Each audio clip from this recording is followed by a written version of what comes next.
घुटना, कंधा या कमर, चाहे जैसा हो दर्द, डॉक्टर ऑर्थो आपको देता है दर्द से पूरी आजादी, एक भरपूर जिंदगी।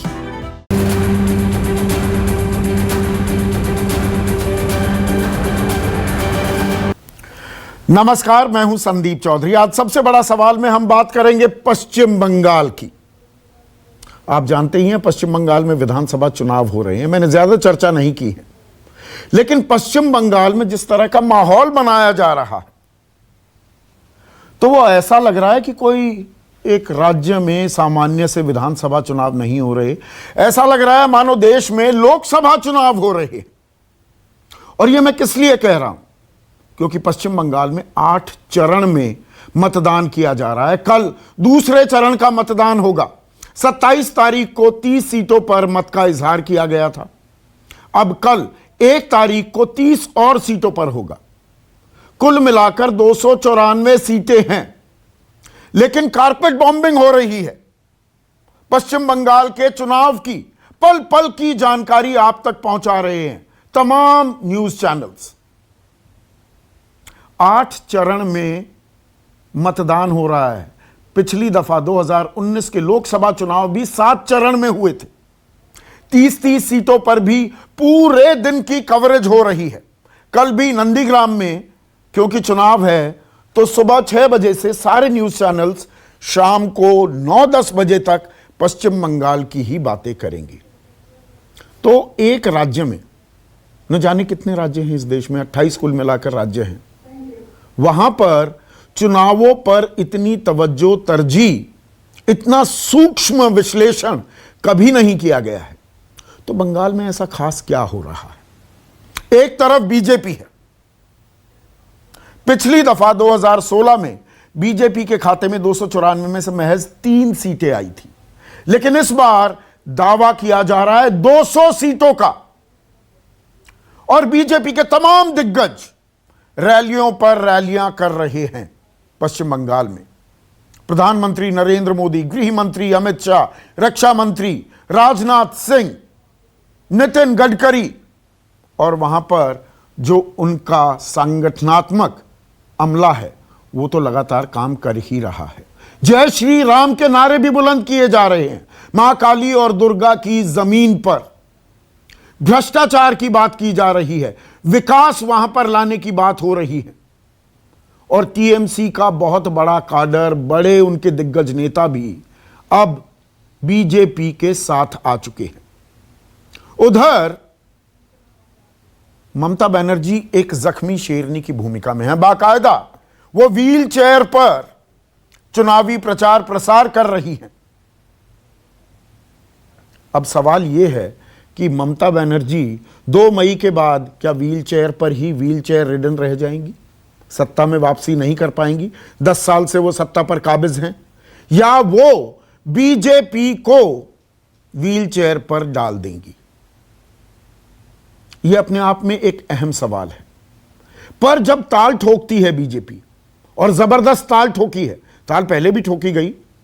हरियाणा में 75 पार 40 सीटें आई, 35 कम दावे से। झारखंड में 65 पार 25 सीटें आई, 40 कम दावे से। दिल्ली में भी सरकार बनाने की बात थी, लेकिन सीटें आई महज 8। तो यहां क्या सिर्फ पोस्चरिंग हो रही है, या दरअसल परिवर्तन साफ देखा जा सकता है? क्या बैकफुट पर भी हैं ममता बनर्जी? और इसी वजह से जय श्री राम का नारा बुलंद किया जाता है तो वो चंडी पूजा करने लगती हैं, चंडी पाठ करने लगती हैं, और अब तो अपना गोत्र भी बताने लगी। पहले गोत्र पूछने पर वो कहती थी मां माटी मानुष, और अब वो अपना गोत्र भी बता रही है कि मैं शांडिल्य हूं। तो कहीं ना कहीं बीजेपी ने जो अपना नैरेटिव किया है, हिंदुत्व, जो यूएसपी है बीजेपी की, गाहे बगाहे बाकी राजनीतिक दलों को भी उसी राह पर चलना पड़ रहा है क्या? हमने हनुमान चालीसा, मेरे साथ ही एक कार्यक्रम किया था अरविंद केजरीवाल ने, बाकायदा हनुमान चालीसा पढ़कर सुनाया था। पिछले साल की मैं बात कर रहा हूं। राहुल गांधी भी गुजरात में चुनाव हो या फिर कर्नाटक में चुनाव हो, मंदिर मंदिर वो गए थे और जनेऊधारी ब्राह्मण हैं, ये बात भी बताई थी। अब इस पर असदुद्दीन ओवैसी वो क्या कहते हैं कि मेरे जैसे लोगों का क्या होगा, मैं ना तो शांडिल्य हूं, ना जनेऊधारी हूं, ना किसी खास भगवान का भक्त हूं, ना ही चालीसा या कोई और पाठ करता हूं। हर पार्टी जीतने के लिए हिंदू कार्ड खेल रही है, अनैतिक और अपमानजनक, यह असफल होगा।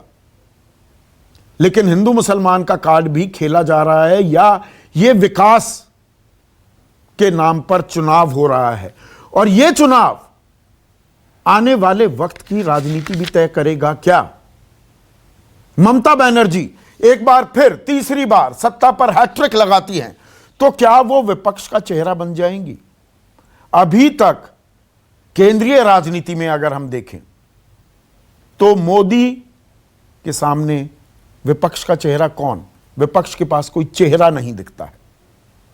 मोदी का करिश्माई नेतृत्व बाजी मार जाता है लोकसभा चुनाव में, तो प्रधानमंत्री मोदी के खिलाफ क्या ममता बनर्जी खड़ी हो सकती है। ममता बनर्जी उसकी तैयारी भी कर रही हैं क्या।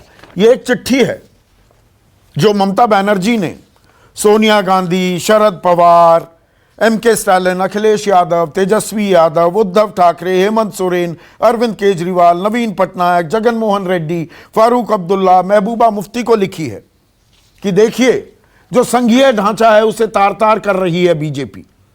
दिल्ली में एनसीटी बिल वो पास करा दिया जोर जबरदस्ती से, गवर्नर राज्यपाल के दफ्तर का दुरुपयोग किया जा रहा है, सीबीआई ईडी छोड़ दी जाती है। तो क्या इन मुद्दों को उठाकर ममता बनर्जी खुद की पोस्चरिंग भी कर रही हैं, अपनी भूमिका देख रही हैं केंद्रीय राजनीति में। उनके ही बड़े नेता हैं सौगत रॉय, मैं पश्चिम बंगाल में था, मैंने उनसे यह सवाल पूछा था कि क्या केंद्रीय राजनीति में भी आ सकती हैं ममता बनर्जी, तो उन्होंने कहा कि क्यों नहीं। तो पश्चिम बंगाल के चुनाव महज क्या विधानसभा चुनाव नहीं रह गए हैं, इस पर मैं चर्चा करूंगा। लेकिन पहले दोनों तरफ से ताल क्या ठोकी जा रही है उसकी एक वानगी देखिए। आज यहाँ बांकुड़ा में बोलकर जाता हूँ, भगवान बिरसा मुंडा के अनुयायियों की भूमि है। मैं आपको कहकर जाता हूँ 200 से ज्यादा सीटों के साथ भारतीय जनता पार्टी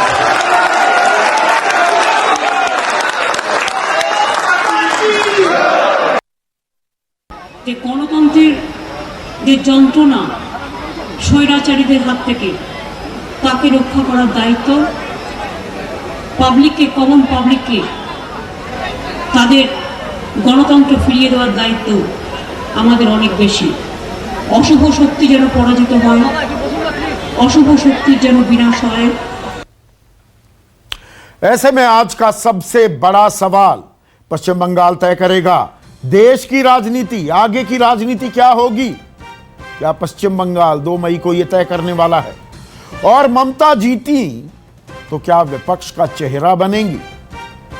चर्चा में मेरे साथ बीजेपी की तरफ से महेश वर्मा, टीएमसी की प्रवक्ता जूही बिस्वास मेरे साथ हैं, कांग्रेस की राष्ट्रीय प्रवक्ता सुप्रिया श्रीनेट, एआईएमआईएम असदुद्दीन ओवैसी की पार्टी, उनके एक और बड़े चेहरा और जाने माने वकील भी हैं वारिस पठान, और 2 वरिष्ठ पत्रकार आशुतोष सत्यहिंदी.com नाम का डिजिटल प्लेटफॉर्म चलाते हैं, और नीरजा चौधरी, न जाने कितने चुनाव देखे हैं, परखे हैं, विश्लेषण किया है नीरजा चौधरी ने। तो नीरजा, जो ये पश्चिम बंगाल में हो रहा है, मतलब 8 चरण में चुनाव, पूरे देश की निगाहें, लगातार 24 घंटे की कवरेज, आपने अपने असीम तजुर्बे में कभी एक विधानसभा चुनाव पर इस तरह की कवरेज देखी है? देखिए, आप ये सही कह रहे हैं। जब से नरेंद्र मोदी पावर में आए हैं 2014 में, हर इलेक्शन एक ऐसा लगता है आखिरी लड़ाई है जिसमें सब चीज झोंक दी जाती है। हमने उत्तर प्रदेश का देखा और जगह का देखा है, लेकिन आप जो सवाल कर रहे हैं ना, पश्चिम बंगाल में जो हम देख रहे हैं वो हमने पिछले 6 सालों में भी नहीं देखा। इतनी घमासान लड़ाई, और जिसकी शुरुआत 3 साल पहले से कर दी गई थी, जिसकी तैयारी 3 साल पहले से हो गई थी और चलती रही है। और जैसे कि सब कुछ इस चीज पे निर्भर करता है, भाजपा का सब कुछ निर्भर करता है, नरेंद्र मोदी का सब कुछ निर्भर करता है, अमित शाह का सब कुछ करता है, और ममता बनर्जी का तो सब कुछ करता ही है, क्योंकि उनके लिए तो ये सबसे बड़ी चुनौती है, सबसे बड़ी लड़ाई है। और हमने उन्हें कई लड़ाइयां देखी हैं करते हुए। आपको याद है जिस तरह से वो कांग्रेस में से निकली थी और कैसे उन्होंने तृणमूल कांग्रेस को असली कांग्रेस का स्वरूप दे दिया। आज कांग्रेस की स्थिति कुछ नहीं है, तृणमूल कांग्रेस की जगह लेके खड़ी है। किस तरह से 34 साल जहां राज किया था वामपंथी दलों ने, उनको उखाड़ फेंका था, लेकिन और 10 साल से वो राज कर रहे हैं। लेकिन आज की लड़ाई सबसे अहम लड़ाई है, और सवाल है क्यों? मुझे वही उसका जवाब क्या है, क्यों ये ऐसी बड़ी लड़ाई क्यों हो गई? एक विधानसभा का ही तो चुनाव है, सब कुछ झोंक दिया है। Have they bitten more than they can chew, एक अंग्रेजी का वो है ना कि इतना क्या मुंह में निवाला ले लिया है कि उसको चबा नहीं पाएगी बीजेपी, या चबा लिया तो पूरी राजनीति बदल जाएगी आने वाले वक्त की।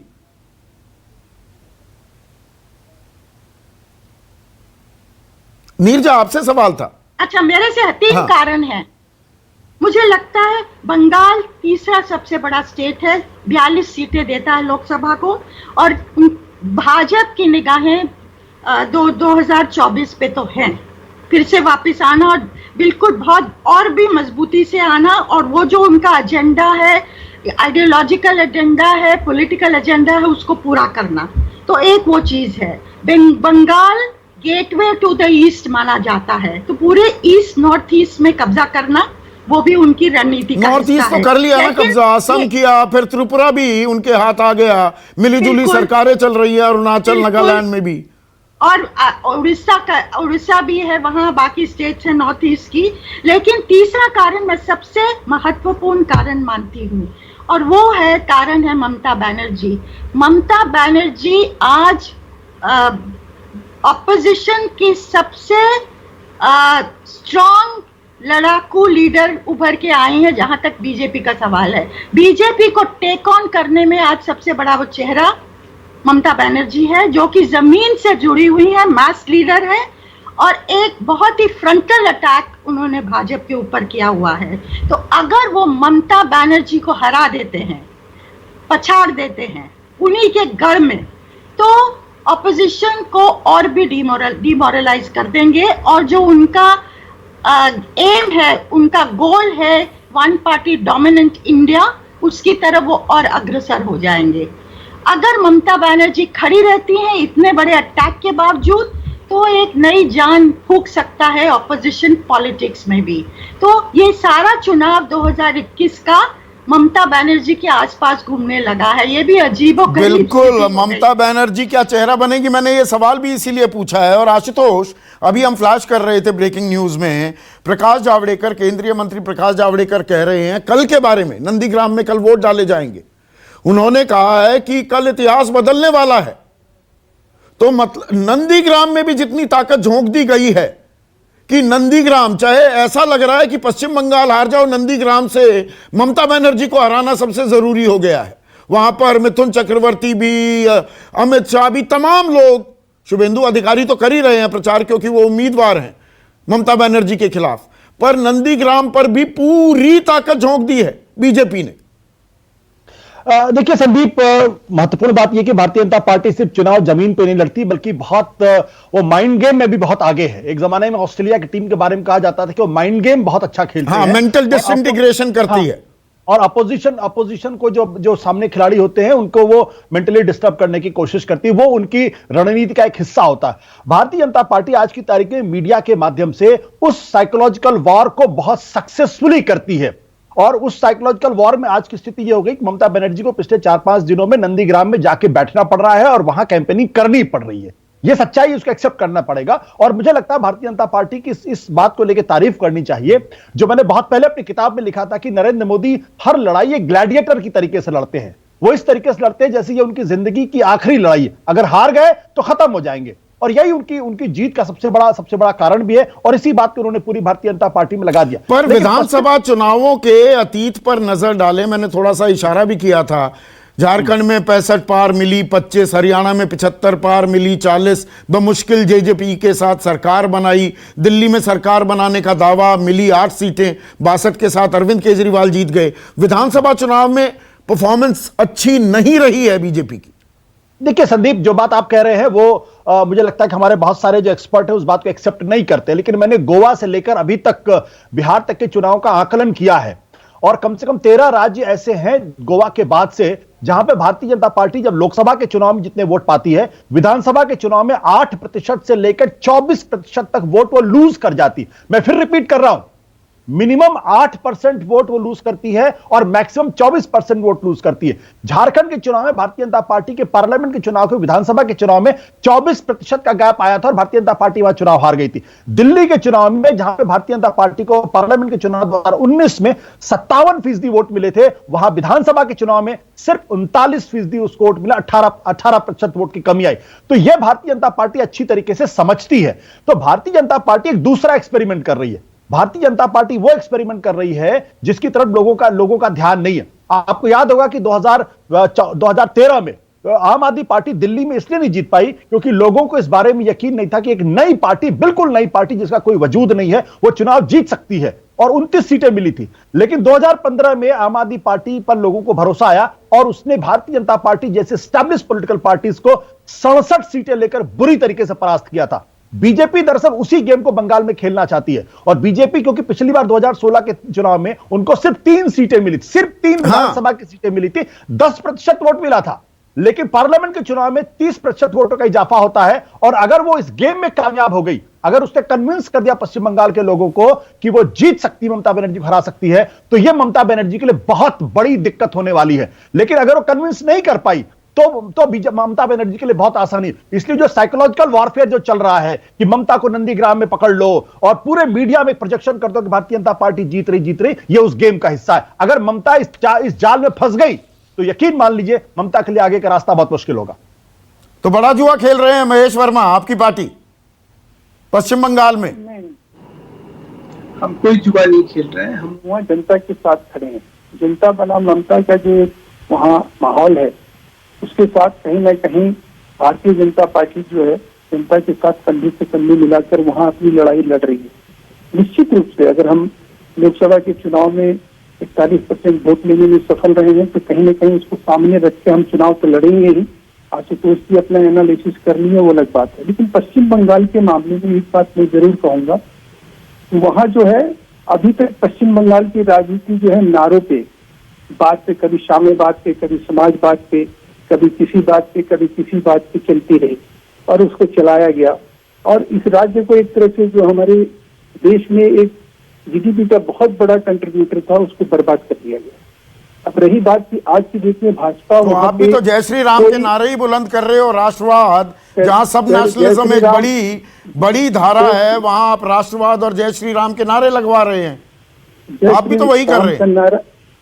जय श्री राम का नारा अगर लेना या बुलवाना या बोलना और उससे जो है एक उस जज्बे को कहीं बल मिलता हो, उससे संबल मिलता हो जो कहीं भय भूख और भ्रष्टाचार को खत्म करता हो, इसमें बुराई क्या है?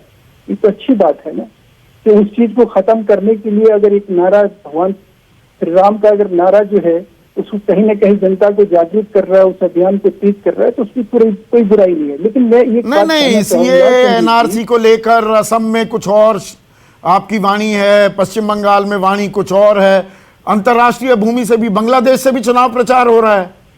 प्रधानमंत्री काली मंदिर जाते हैं, मटवा मंदिर जाते हैं, वहां से भी प्रचार हो रहा है ना। तो मतलब काफी कुछ स्टेक्स आपने हाई कर दिए हैं। आप ये सोचिए ना कि आज की डेट में ये किन लोगों की तरफ से ये बौखलाहट आ रही है सामने। ये जो रिएक्शन, ये जो प्रतिक्रिया है, ये जिस तरह की एक भय है, ये अभी से जिस तरह से चुनाव को जो चुनाव फेजेज में हो रहे हैं उनको लेकर जिस तरह की बातें कही जा रही है, या फिर कहें कि अगर प्रधानमंत्री बांग्लादेश में किसी मंदिर में जाके पूजा अर्चना करते हैं, उसको लेकर अरे आप अगर काम किए हो, नहीं संयोग नहीं है ना, वो भी सोच समझकर वो दौरा किया गया था और निगाहें बांग्लादेश से पश्चिम बंगाल पर थी, ये तो मान ही लीजिए।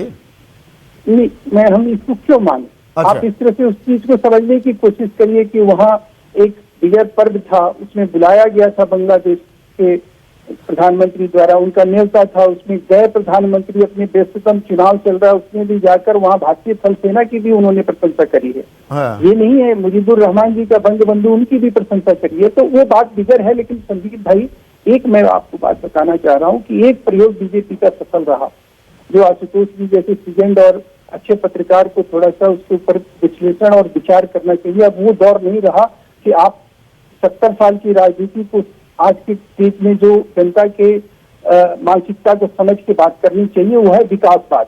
अब सारे बात जो है ना पीछे छूट गए।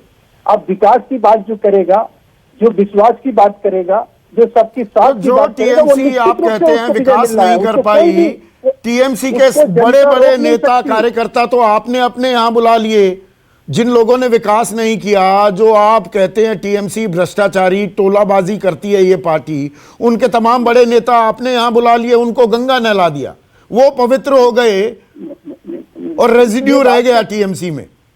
आप अगर ये बात कह रहे हैं कि वो भ्रष्टाचारी थे या नहीं, आप कह रहे हैं, मैं थोड़ा कह रहा हूँ, आप कहते हैं कि टोलाबाजी करती है ये पार्टी। हम जो है हमारा जो था शुरू से ये स्टैंड था कि जिस तरह से जनता को इस तरह से लूटा जा रहा है, जिस तरह से हत्या हो रही है यहाँ पे निर्दोष लोगों की, जिस तरह से तो शुभेंदु अधिकारी उसमें शामिल नहीं थे, अपनाया जा रहा है, जिस तरह से तुष्टीकरण हो रहा है, उससे आज ही जाके अगर कोई आदमी पार्टी छोड़ के हमारे पास आता है तो हम उसको क्या राजनीतिक पार्टी के नाते ये कह दें कि नहीं जी हमारे पास आपका कोई स्थान नहीं। हाँ, वो वही तो कह रहा हूँ, गंगा नहा जाते हैं लोग, नारदा शारदा होता रहे, मुकुल रॉय को पहले ले आए थे, अब पूरी जमात ले आए।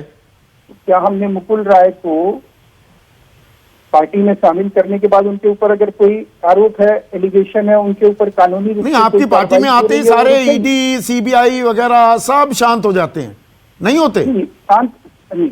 आप ये बात तो आपकी, मुझे लगता है कि इस देश में अगर कोई कानूनी कार्रवाई शुरू होती है तो उसमें सबसे बड़ा अगर दखलंदाजी होता है तो न्यायालय का होता है, ये सबको मालूम है। ठीक है, कोई पॉलिटिकल प्रेशर नहीं होता है।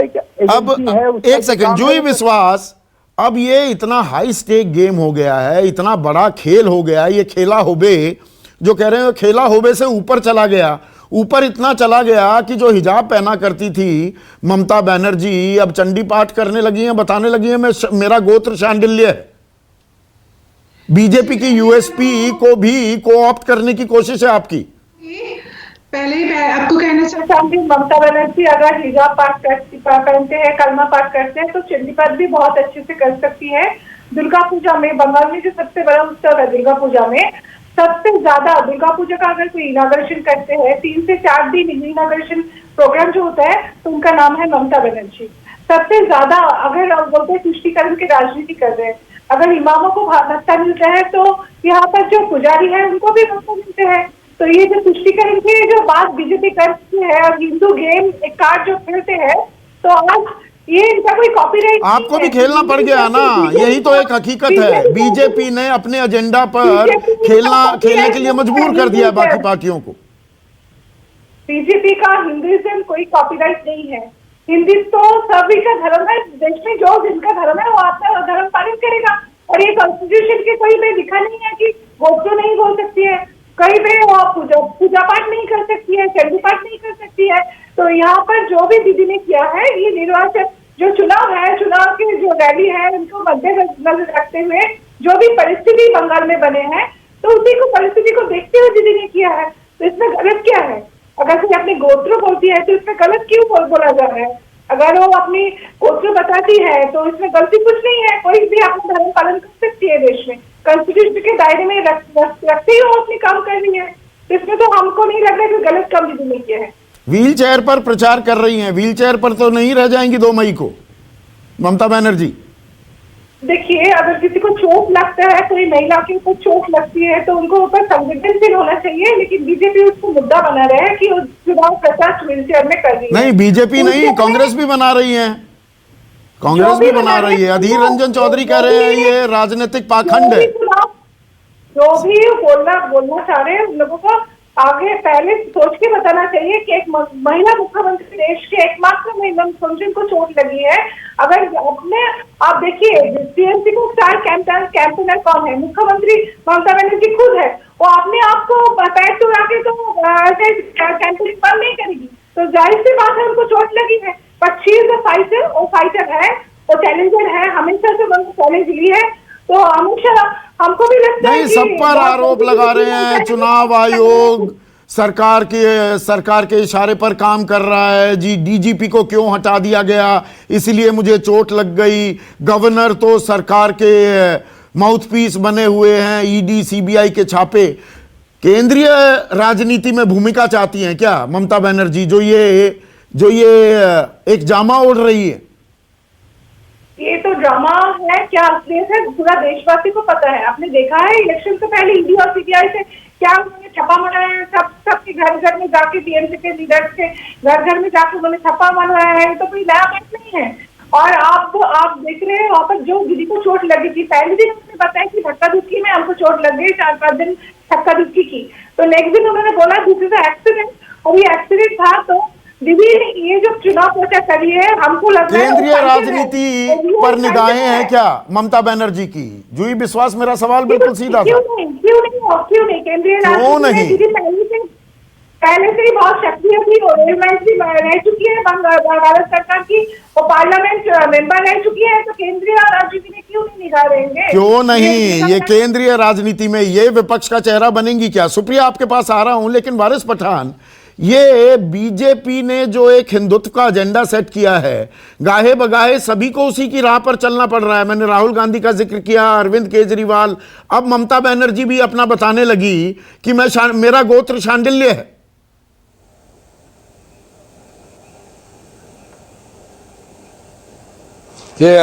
संदीप जी, सबसे पहले तो मैं खंडन करता हूं ममता दीदी के इस बयान का, जहां उन्होंने कहा कि मेरा गोत्र शांडिल्य है।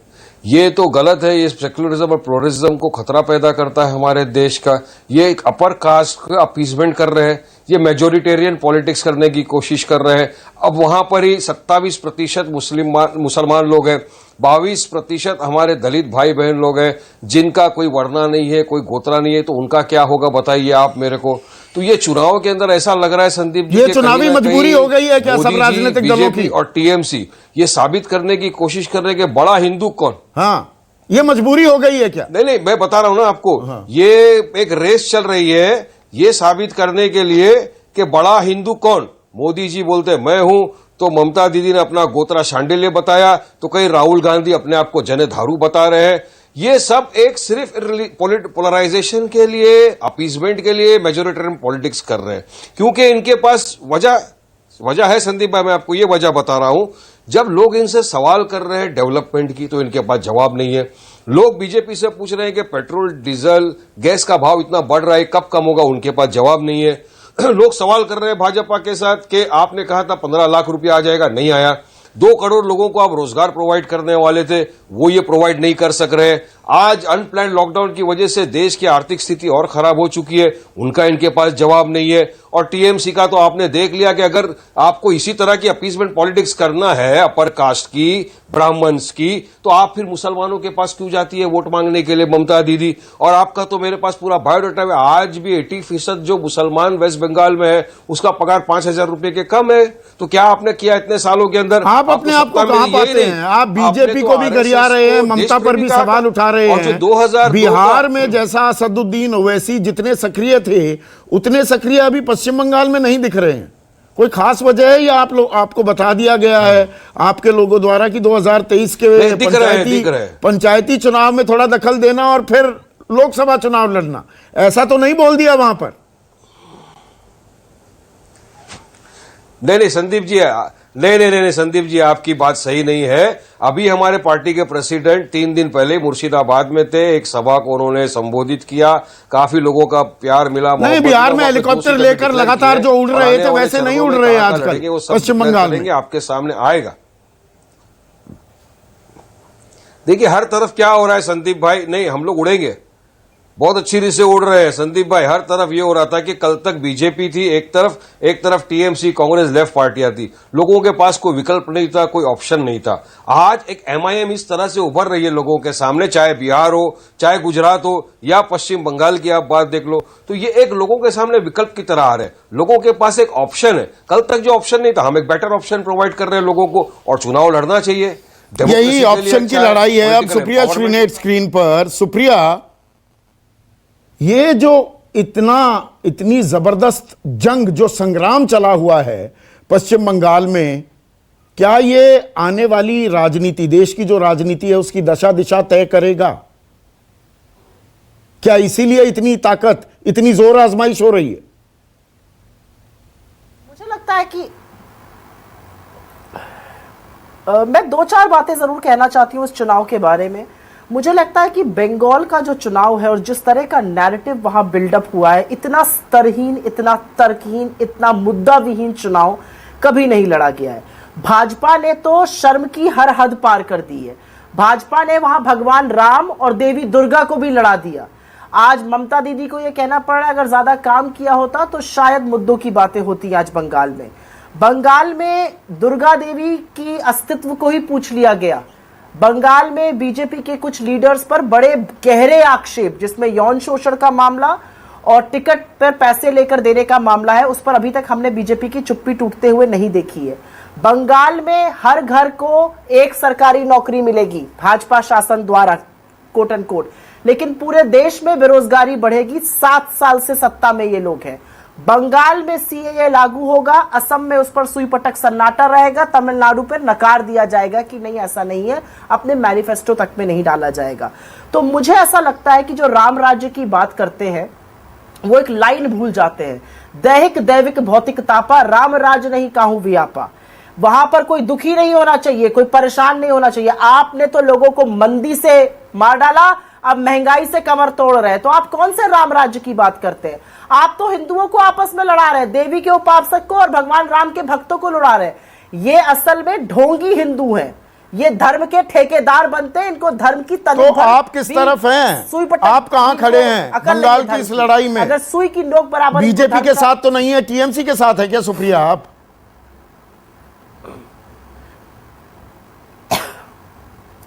बिल्कुल भी नहीं, हम किसी के साथ नहीं है। मुझे लगता है हम मुद्दों पर बात कर रहे हैं, हम शिक्षा पर, स्वास्थ्य पर, जॉब्स पर बात कर रहे हैं, जिस पर बात हो ही नहीं रही है। आज गोत्र पर बात हो रही है। मोदी जी तो इंटरनेशनल फ्लाइट लेकर जाते हैं और वहां से बंगाल में प्रचार कर रहे हैं, मंदिर में मत्था टेक रहे हैं। आप मुझे एक बात बताइए, बंगाल में जिस तरह से मॉडल कोड ऑफ कॉन्डक्ट का दुरुपयोग हो रहा है, वो बाकी किसी प्रांत में आज तक हुआ है? बंगाल में भाजपा ने ऐसा कोई चीज नहीं है जो छोड़ी हो।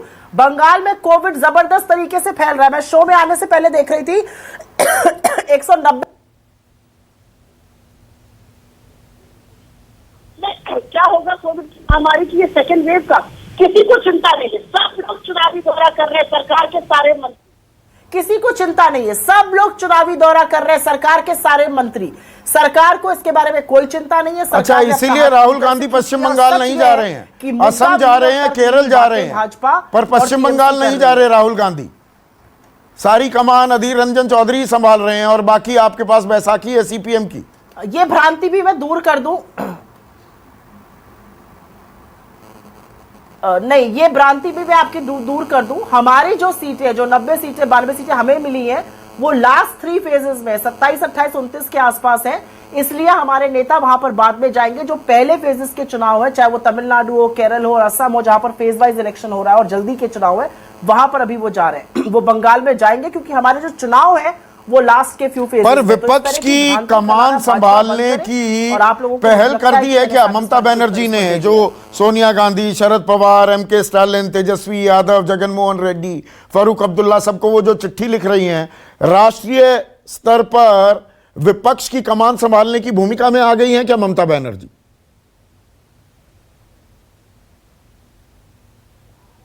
देखिए, ये बात तो राहुल गांधी सतत कह रहे हैं कि लोकतंत्र की दिन दहाड़े हत्या की जा रही है। भाजपा जो है वो एक पार्टी के शासन की ओर जबरदस्त तरीके से अग्रसर है। भाजपा हर विरोधी को, लोकतांत्रिक मूल्यों को रखने वाले लोगों को दबाना। लेकिन सच तो यह है कि पूरे विपक्ष को समझना जरूरी है कि एक बहुत ही गंदी सियासी नफरत की आंधी घेरी जा रही है देश में, जिसको रोकना पड़ेगा और हम सबको साथ आके उसको रोकना पड़ेगा। तो वो चेहरा क्या ममता बनर्जी है? पैसे का वो चेहरा क्या ममता बनर्जी है? महाराष्ट्र में आवाजें उठने लगी, जी शरद पवार को दे दो यूपीए की कमान। दरअसल 2 मई के बाद क्या वो चेहरा बन जाएंगी अगर जीतती हैं ममता? सुप्रिया श्रीनेट।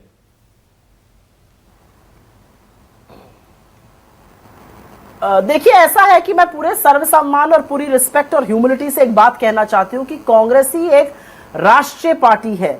ये सब लोग एक एक प्रांत के लोग हैं, अपने प्रांतों में ये जरूर मजबूत है, लेकिन कांग्रेस ही एक राष्ट्रीय पार्टी और राष्ट्रीय पार्टी ही सूत्रधार बनती है, और इसीलिए यूपीए के सूत्रधार जो थी वो कांग्रेस पार्टी थी, इसमें कोई दो राय नहीं है। खैर, हम आशा करते हैं कि वेस्ट बंगाल के लोग फ्री एंड फेयर इलेक्शंस में अपना वोट डाल पाएंगे। जिस तरह की नफरत की बातें, जिस तरह की ध्रुवीकरण की बातें, जिस तरह की सत्ता हथियाने की बातें चल रही हैं, ऐसी शक्तियों को पराजित करेगा बंगाल, ये मेरा मानना है, क्योंकि बंगाल से ही देश में रेनेसां की शुरुआत हुई थी और इस बार तो बदलाव होगा क्या केंद्रीय राजनीति में? नीरजा, यहां पर सुप्रिया कह रही है कि नहीं, राष्ट्रीय पार्टी तो कांग्रेस है, तो विपक्ष की धुरी तो हमेशा कांग्रेस रहेगी, लेकिन खेल कुछ और बता रहा है क्या? ये जो खेला होबे बंगाल में, वो कुछ और इशारे कर रहा है क्या? देखिए, ममता ने इशारा तो किया ही है, ये जिक्र भी किया है पिछले सप्ताहों में कि आज बंगाल और कल दिल्ली की तरफ वो देख सकती हैं, और ये भी हमें मालूम है कि कई रीजनल लीडर्स ने उनको सपोर्ट भी किया है। हालांकि उनका वजूद कुछ नहीं है ज्यादा बंगाल में, लेकिन एक साइकोलॉजिकल समर्थन हुआ है, शरद पवार की तरफ से हुआ है, आम आदमी पार्टी की तरफ से हुआ है, अखिलेश यादव हैं, आरजेडी है, तो एक जैसे इकट्ठा होने की प्रक्रिया की शुरुआत बंगाल में साइकोलॉजिकल लेवल पे ये देखी जा रही है। अब क्या ममता बनर्जी, अगर मान लो वो जीत जाती हैं, क्या ममता बनर्जी वो ऑपोजिशन यूनिटी का चेहरा बन सकती हैं? मुझे लगता है ये जल्दबाजी होगी। एक बहुत मजबूत प्रतीक तो बन सकती हैं कि हम लड़ाई जीत सकते हैं। वो जो एक स्फूर्ति आ सकती है पॉलिटिक्स में ऑपोजिशन की, वो तो एक लगता है हो सकता है एक नई। और जो मुद्दे भी हैं आशुतोष, जो मुद्दे भी हैं, देखिए यहां पर ये किसान आंदोलन 126वां दिन हो गया है, किसान भी वोट की चोट करने पहुंच गए हैं। पश्चिम बंगाल में किसानी का मुद्दा है, सीए एनआरसी एक बड़ा मुद्दा है, जो संस्थाओं पर कब्जा करने पर बहुत से लोग चिंतित हैं। ये तमाम मुद्दे भी क्या काफी कुछ प्ले आउट करेंगे? 2 तारीख के नतीजों पर इन मुद्दों पर पब्लिक डिस्कोर्स क्या शेप लेता है, क्या वो भी तय होगा 1 महीने बाद? देखिए संदीप, सबसे बड़ी बात यह है कि अगर मान लीजिए 2 मई को पश्चिम बंगाल के अंदर भारतीय जनता पार्टी जीत जाती है और अगर अच्छे खासे बहुमत के साथ जीतती है, तो एक मिथ तो इस देश के अंदर टूट जाएगा। वो मिथ ये होगा कि जो सरकार काम करती है वो सरकार जीतती है। तब सिर्फ एक बात होगी कि आप कितना इलेक्शन को कम्युनलाइज कर सकते हैं। अगर आप उसको हिंदू मुसलमान के मसले पर अगर आप बांट सकते हैं, डिवाइड कर सकते हैं, तो एक पार्टी जो सिर्फ 3 सीट लेकर आई थी 2016 में, वो उस कैंपेन के थ्रू वो आपको सरकार में ला सकती है। नहीं, उनकी मेहनत क्यों नहीं कहेंगे? बीजेपी, हाँ, व्यवहारिक राजनीति 24/7 इलेक्शन मशीन है बीजेपी। अभी भारतीय जनता पार्टी के नेता आपके प्रोग्राम में कह रहे थे कि हम विकासवाद की बात करते हैं। क्या ममता बनर्जी के साथ को जिस भाषा में प्रयोग किया जा रहा है, जिस तरीके की भाषा का प्रयोग वहां पे शुभेंदु अधिकारी कर रहे हैं, जिस तरीके की भाषा का प्रयोग इनके नेता असम में कर रहे हैं, औरंगजेब शासन की वापसी हो जाएगी, बाबर के शासन की वापसी, क्या यह विकासवाद है? इसको ही विकासवाद कहते हैं? क्विक रिस्पांस 30 सेकंड्स में, महेश वर्मा। मैं आशुतोष जी जो बात कह रहे हैं, एक तरह से भारतीय मतदाता और भारतीय लोकतंत्र का ये अपमान है। अगर भाजपा वहां जीत जाती है तो एक प्रकार से जो है वहां किसी तरह से वो चीज खत्म हो जाएगी जो ये लोग एक छदम राष्ट्रवाद, छदम धर्मनिरपेक्ष, छदम विकासवाद की जो ये बात करते हैं, और वो कहीं अगर हारती है और रियल ट्रू विकासवाद अगर सामने आता है, जनता की परेशानी, दुश्वारी, भय, भूख, भ्रष्टाचार वहाँ किसको नहीं दिखाई दे रहा है। आज जनता जो है वो क्यों ममता के खिलाफत पे उतारू है? ठीक है जूही विश्वास। और अगर ममता हार जाती है तो आई मी माई सेल्फ वाली बीमारी के चलते हार होगी कि पूरा का पार्टी ही TMC is Mamata, Mamata is TMC? कुछ खेल ऐसा हो गया इसीलिए बहुत से लोगों ने आपका साथ छोड़ा। जी, मैं आपको कहना चाहूंगी कि बीजेपी जो ये शाम दंडभेद की जो राजनीति चालू की है नरेंद्र मोदी आने के बाद से जो भी तरीके से अपनाना है वो बहू कॉस्ट उनको जीतना है, कोई भी प्रदेश हो, ये बंगाल का जनता इनको साफ साफ नकारेंगे। हमको लग रहा है कि बंगाल की जनता समझदार है, वो अपना चुनाव में जरूर अपना मतदान करने तो 2 मई का सभी को इंतजार रहेगा। जबरदस्त चुनाव हो रहा है, उत्साह भी बहुत है, विश्लेषण और ओवर एनालिसिस भी बहुत हो रहे हैं, लेकिन भारतीय राजनीति एक करवट तो लेगी इस चुनाव के जो भी नतीजे हों, ये तय है। नमस्कार। खास जड़ी बूटियों से बना पेट सफा आयुर्वेदिक चूर्ण आज ही ले आएं। पेट सफा पहली रात से ही असर दिखाता है और इसकी आदत भी नहीं पड़ती। पेट सफा हर रोग दफा।